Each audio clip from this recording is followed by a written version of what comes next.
शांत गांव में 3 भाई रहते थे, अजय, विजय और संजय।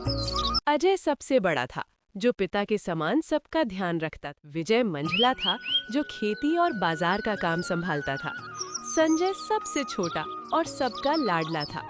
तीनों भाइयों में इतना प्रेम था कि लोग कहते थे, भाई हो तो अजय, विजय और संजय जैसे।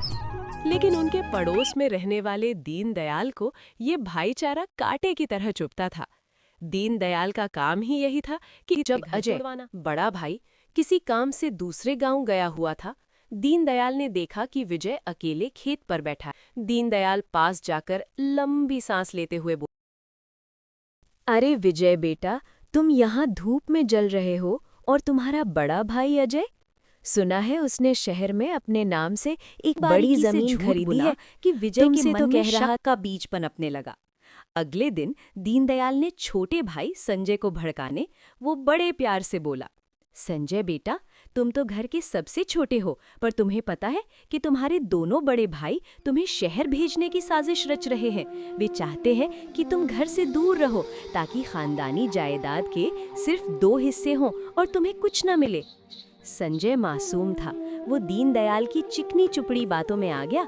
कुछ ही दिनों में घर का माहौल बदल गया। जिस घर में हंसी ठिठोली होती थी, वहां अब सन्नाटा रहने लगा। विजय ने अजय से हिसाब मांगना शुरू कर दिया। संजय ने घर के कामों में हाथ बटाना छोड़ दिया।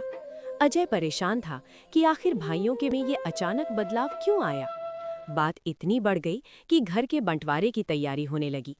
दीनदयाल घर से ये सब देखकर बड़ा खुश हो रहा था। अजय समझ गया था कि ये किसी और व्यक्ति की चाल है। उसने एक तरकीब सोची। उसने अपने दोनों भाइयों को एकांत में बुलाया और कहा, भाइयों, अगर तुम अलग होना चाहते हो तो ठीक है, लेकिन बंटवारे से पहले हम दीनदयाल चाचा को भोजन पर बुलाते हैं, क्योंकि उन्होंने ही हमें सचेत किया है।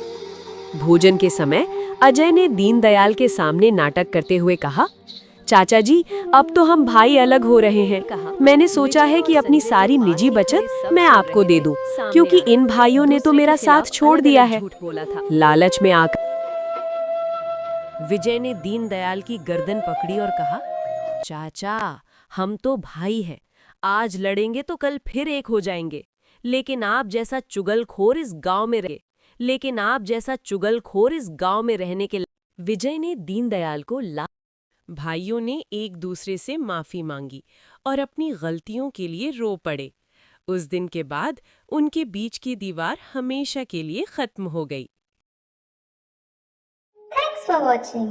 Like, comment, share, subscribe. Radhe Radhe.